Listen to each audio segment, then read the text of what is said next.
Buongiorno a tutti ragazzi, siamo Marco e Francesco di Fashion for Wheels. Oggi vi parleremo di un'auto che è unica nel suo genere, un'auto che comunque è ricercatissima, un'auto potentissima, un'auto che si va dappertutto, un'auto... È una Che c'è? Panda. È una Panda 4x4. Via con la puntata.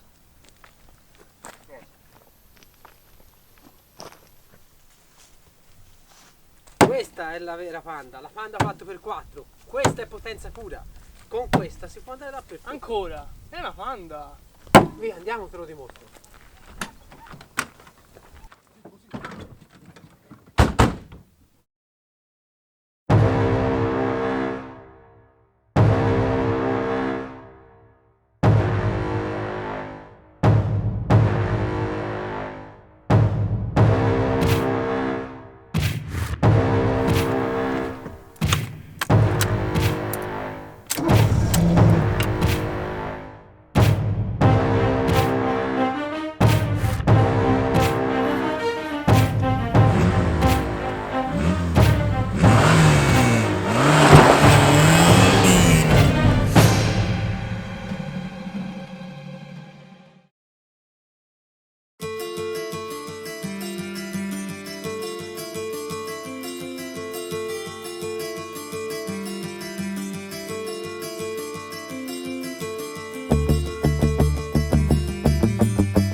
La Panda 4x4 nacque nel 1983, quando la Steyr Puch, sempre se così si dice, se la pronuncia è corretta, progettò per la Fiat insieme cambio, arbitro di trasmissione e differenziale posteriore.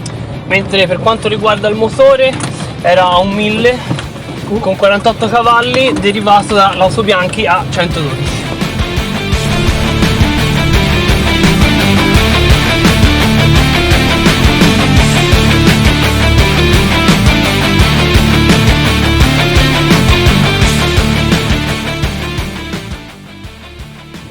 I pregi della Panda 4x4 sono sicuramente la leggerezza, il fatto di essere molto leggera permette di avere molta trazione anche in condizioni di fuoristrada estremo. L'altro pregio è sicuramente la doppia trazione che lavora con un 50-50 in maniera molto egregia. La meccanica comunque è molto semplice, permette comunque di avere dei costi di gestione particolarmente bassi, nonostante siamo nel 2020 e come si è detto in precedenza la Panda è nata nell'83, si trova ancora tutti i ricambi tranne che per il cambio. Il problema del guasto al cambio è un problema da tenere in considerazione.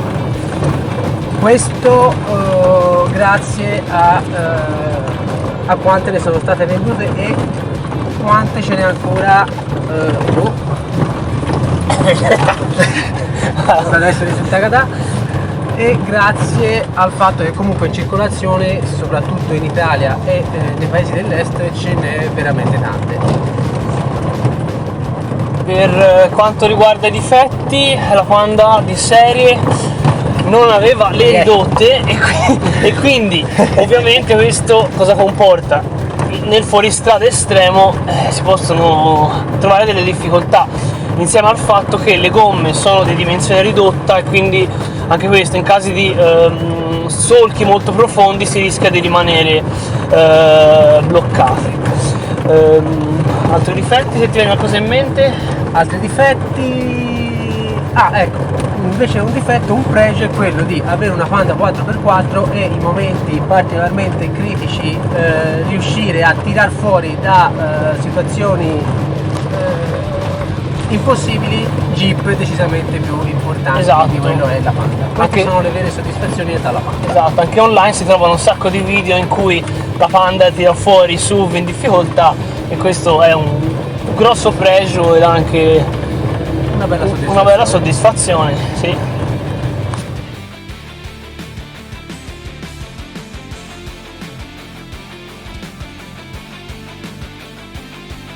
Il bloccaggio differenziale, che mamma Fiat in questi casi poteva equipaggiare la Panda di un bloccaggio differenziale differenziale meccanico. Infatti le Panda 4x4 moderne hanno il bloccaggio differenziale elettronico che funziona anche in maniera discreta.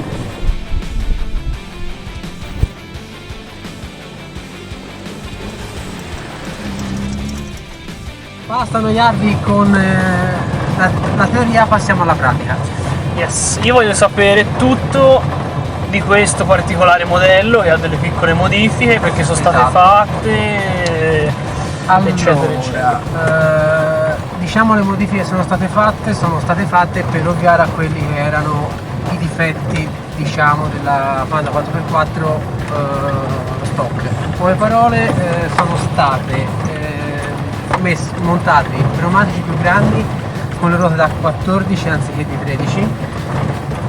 La Panda è stata rialzata di 3,5 cm circa, potevamo anche rialzarla un po' di più, però abbiamo optato per, diciamo, una scelta un po' più conservativa, in quanto sarebbe poi diventata inguidabile in condizioni di strada normali. È stato installato il bloccaggio del differenziale che Importantissimo. che è fondamentale, specialmente nel fuoristrada. Tra l'altro è costato più il bloccaggio del differenziale della Panda stessa. Bene, a piacere.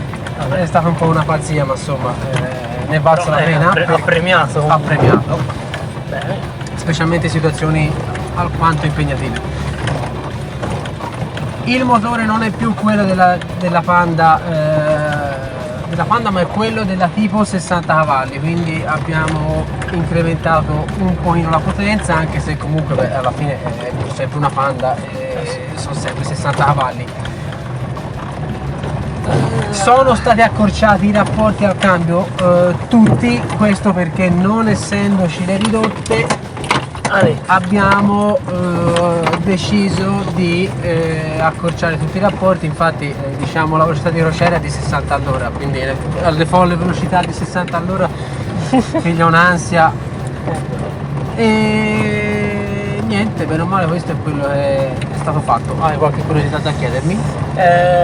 Quindi insomma diciamo che rialzarla già quello ha dato, e cambiandogli le gomme, mettendole più grandi, ha incrementato molto la guida nel fuoristrada, immagino. Esatto, anche perché la Panda aveva il problemino che, essendo forse un po' troppo bassa, si batteva il sotto dappertutto in sostanza, e quindi abbiamo optato per rialzarla un po'. Magari mettila prima perché se non c'è le Ecco, ridotte, l'abbiamo detto infatti, prima, e poi ci fanno queste infatti. figuracce.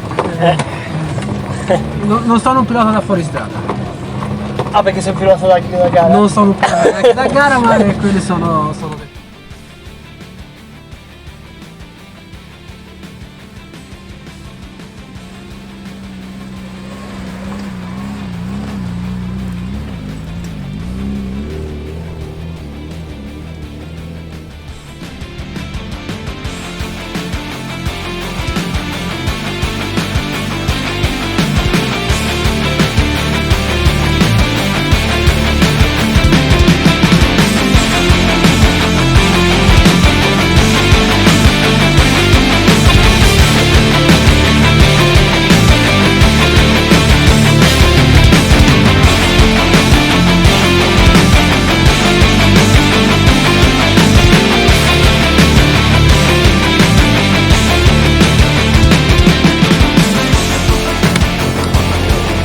Mentre per quanto riguarda la rigidità hai fatto delle modifiche o è rimasta, diciamo, morbida come da originale, diciamo? Allora, per quanto riguarda il retrotreno, purtroppo essendo a balestre non è che si potesse fare granché. L'unica modifica che è stata fatta è stato montato gli ammortizzatori della 1000 Fire della Panda Young, che sono più lunghi rispetto a quelli della Panda 4x4, un po' assurdomico, ma insomma. E per quanto riguarda invece l'anteriore, no, è rimasta bene o male l'assetto della Panda originale, semplicemente rialzato. Ok. E poi ho visto anche davanti c'è il verricello. Già, il vericello, è vero, è stato montato il vericello perché una macchina fuori strada senza vericello è un po' un controsenso. Può salvare la vita in caso di emergenza. Esatto, come è già successo in Sì, passato. esattamente. In più è stato messo i comandi delle ventole di raffreddamento. Ok. Allora, quello originale della macchina c'ha un comando a parte che a seconda del riscaldamento del motore decido di farla partire anticipatamente, mentre per quanto riguarda una ventola supplementare che è stata aggiunta per migliorare anch'essa il raffreddamento, anche questa c'ha un comando a parte, infatti in questo momento è accesa. Tra l'altro la ventola di supplemento è una ventola che io ho rubato a un SH125, Giusto. che mi ci voleva una ventola di dimensioni ridotte e quella mi sembrava quella più ideale. Sinceramente fa anche il suo.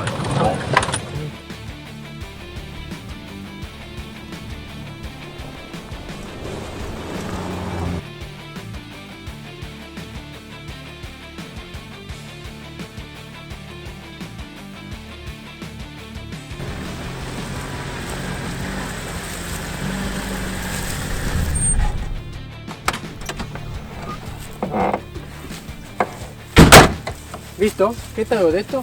Effettivamente sì, è l'auto più sportiva e veloce, no dai, a parte gli scherzi. I pregi di quest'auto sono sicuramente la sua semplicità, la sua versatilità, appunto può essere usata sia come auto da tutti i giorni, sia anche per uso diciamo lavorativo, si può fare il fuoristrada con queste piccole modifiche.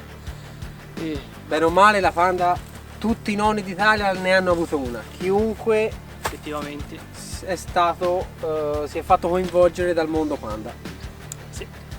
Detto questo, se qualcuno volesse avvicinarsi alla Panda 4x4 ci sono le quotazioni di mercato attuali particolarmente alte.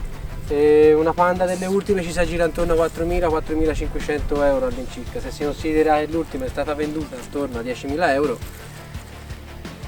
più o meno 20 anni fa, diciamo ha mantenuto il prezzo di mercato. Abbastanza alti. Quelli che sono vantaggi è che comunque i costi di gestione sono particolarmente bassi e se qualcuno è in grado di farsi la piccola meccanica, bene o male, con poco si riesce comunque a sistemarla senza spendere grosse cifre. Detto questo, va. Vi salutiamo, vi ringraziamo di averci seguito, se vi siete piaciuti iscrivetevi, mettete mi piace. E Commentate, che i commenti sia positivi che negativi ci fanno piacere, ci aiutano a Anzi, crescere. ci aiutano a crescere, sì. E niente, alla prossima ragazzi. Ciao! Ciao!